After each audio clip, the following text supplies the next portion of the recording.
Good afternoon, Kitchissippi. It is Saturday, October the 26th. This is a video version of the 410th Kitchissippi Weekly Ward Newsletter. It is a packed one this week. There's lots of links to the topics and issues that we'll be discussing in the weekly newsletter, to which you can subscribe at kitchissippiward.ca.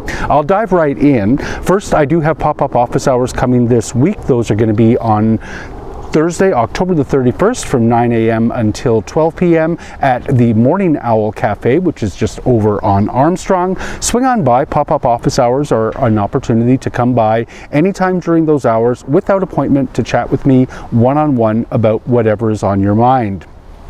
The big item in my newsletter this week is a response to the parental reaction to news that we received this week that the city is contemplating an offer by the Kitchissippi United Church to use its space just up on Island Park Drive near the Queensway as an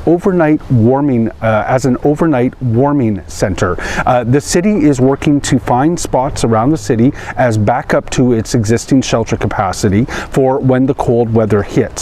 One of those potential places is the Kitchissippi United Church, which has made its space available. There isn't a decision on it yet. Residents are asking me to oppose that. There is a Montessori school that is co-located with the church. The parents are very concerned about what they perceive as the safety risks associated with that. I have my thoughts in the newsletter on why I will not be seeking, at least for now, to prevent the city from striking a deal should it wish.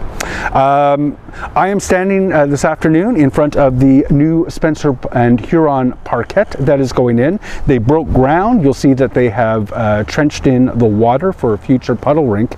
I am finally in a position to show people the final plans for that. I've put it on my website at kitchissippiward.ca. There is a link in the newsletter, and residents have been asking me about the results of my consultation around what to name the park. And I'm very pleased in my post on the park this week to say that I've asked the city to contemplate calling it Popup Park.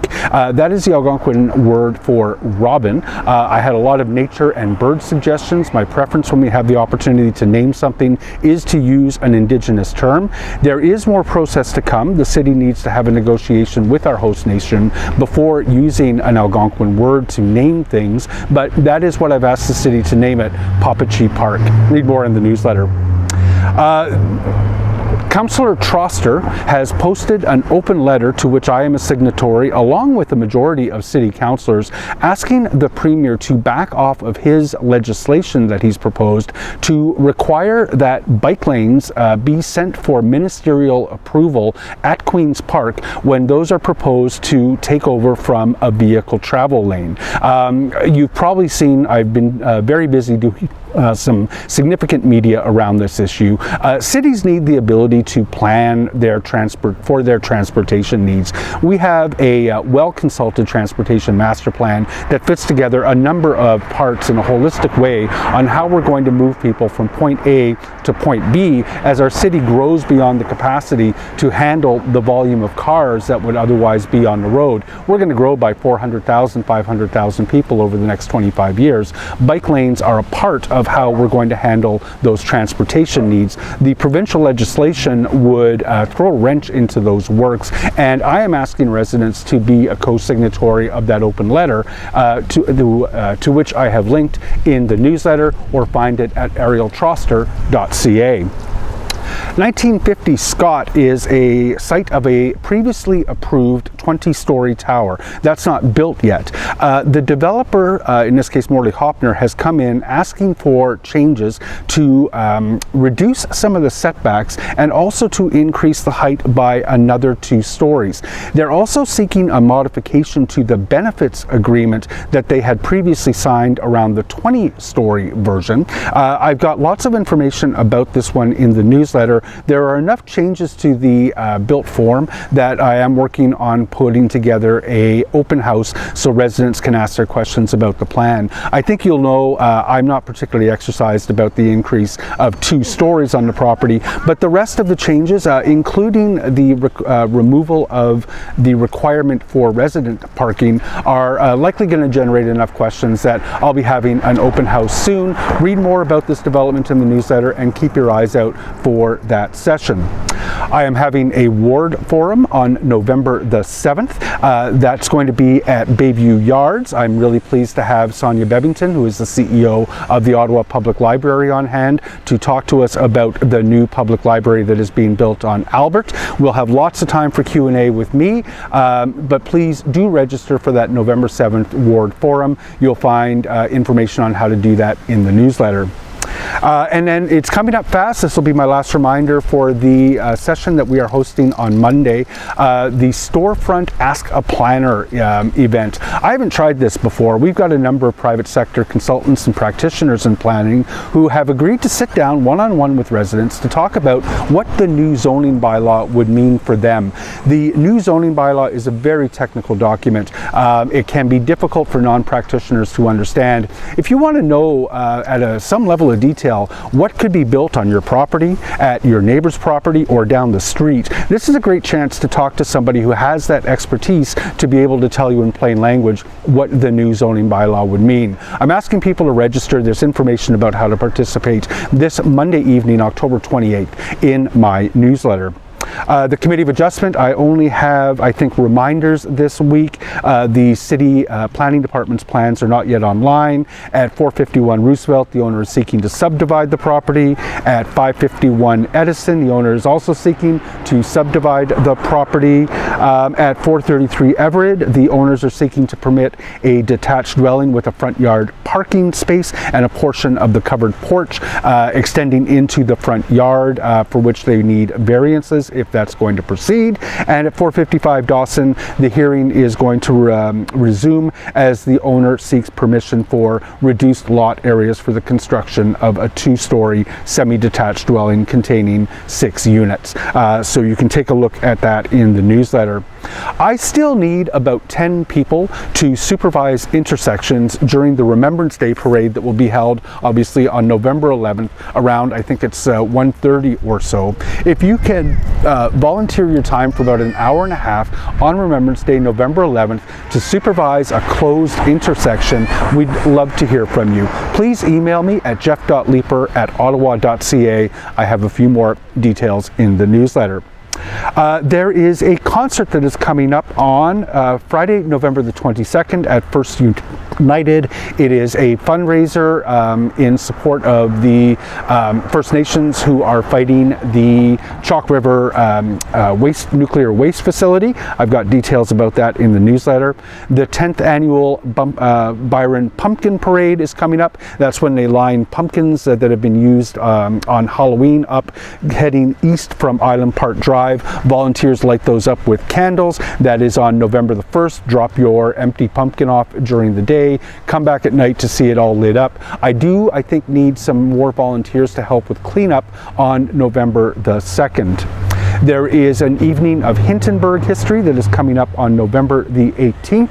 That's going to be held at 7:30 p.m. on Monday, November the 18th at the Hintonburg Community Center. Dave Alston is going to be giving a talk, and there's going to be a display of archaeological fragments that has been curated by Judith Parker. More info in the newsletter.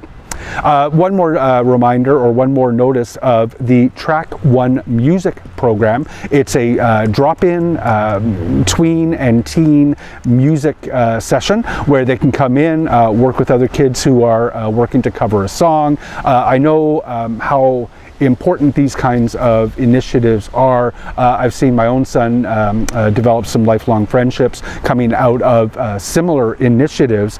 You don't need any previous musical experience, but they do need people to sign up each Wednesday because space is limited. I've got more information in the newsletter. Both All Saints and Parkdale United are having their church bazaars on November the 2nd. I've got some details about time and place in the newsletter. And First Unitarian is hosting its fall fair on November the 16th. They've got a selection of gifts, clothing, books, jewelry, toys, games, puzzles, silent auction, all the usual things. So read more about that in the weekly ward newsletter. At City Hall, City Council is going to meet on October the 30th. I think most of the agenda will be relatively work a day. I don't anticipate that there will be a ton of headlines coming out of the work that we'll do, probably confirming most of the recommendations coming out of the past couple of weeks of committee work.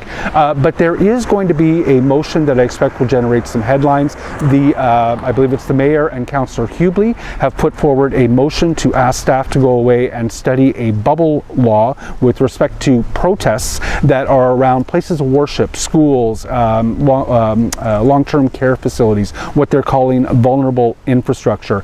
I am deeply uncomfortable with the idea of constraining protest. City Council has in past supported things like the Premier Wynn's bubble zone around abortion clinics. We can't divorce the timing of this from the large protest that was recently held at the Jewish Community Center around an event that was there, and that becomes wrapped up in a very polarizing Israel-Palestine war conversation. I am probably going to vote in favor of sending staff away to contemplate whether or not a bylaw such as what Vaughan has recently done on the same thing is feasible here in Ottawa. I'd like a little bit more time to think about it, hear from people, and sending staff away to get all of the considerations strikes me as a very sober way to deal with this issue. And our next Planning and Housing Committee meeting is going to have several, I think, relatively high-profile developments on it.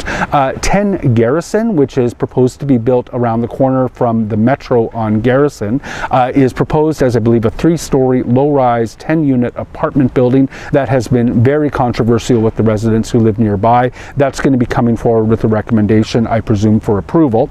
And then the uniform development at 335 Roosevelt, that's at the very north end of Roosevelt. You may recall that the city at the site plan stage determined that it wanted to take land in order to construct a park. City staff are just following council's instructions, but that was a wrench in the works from the zoning that we had previously approved. The developer has played ball. They have reworked the density of the previous proposal such that it will now be 2 12-story towers rather than a 12-story, and I think it was a 9-story. I'm not particularly exercised about this one. I don't think it makes a huge difference in anyone's quality of life whether the second tower is 9 stories or 12 when there is a 12-story immediately adjacent to it. I don't think the site looks as good. It's not as comfortable a feel, but I'm not going to oppose it, I don't think. And then the 8-story tower at the Laundryland, that's 424 Churchill, is moving forward with, again, I assume, a recommendation to approve that one. I didn't get a ton of pushback to that particular development. I think most people understand that's probably a very good place to put an 8-story building. My support for that was really conditional on ensuring that we didn't take away any potential moving down the road to construct that Churchill-Byron intersection into a protected intersection. Really good news on that front. They're actually taking some land from the developer in order to protect for that future possibility, and have gone further, and there is going to be a funded project to reconstruct the Byron-Churchill intersection as a fully protected intersection. I would love for Byron to connect all the way through to Scott along Churchill at some point, but this is a good first step. One step at a time. So that is, and then the Lincoln Fields secondary plan is coming up. There is also a report on the delegated authority to staff for making minor rezonings. Stephanie in my office has been throwing a ton of scenarios at city planning staff to say, could this happen under delegated authority? Could this happen under delegated authority? I've gotten enough answers back now to have some comfort that in a neighborhood like where I'm standing right now, where you are going to have like 3 or 4 story height limit, that the delegated authority couldn't be used to just arbitrarily increase the height to 5 stories. I know that's a concern for some of the community associations.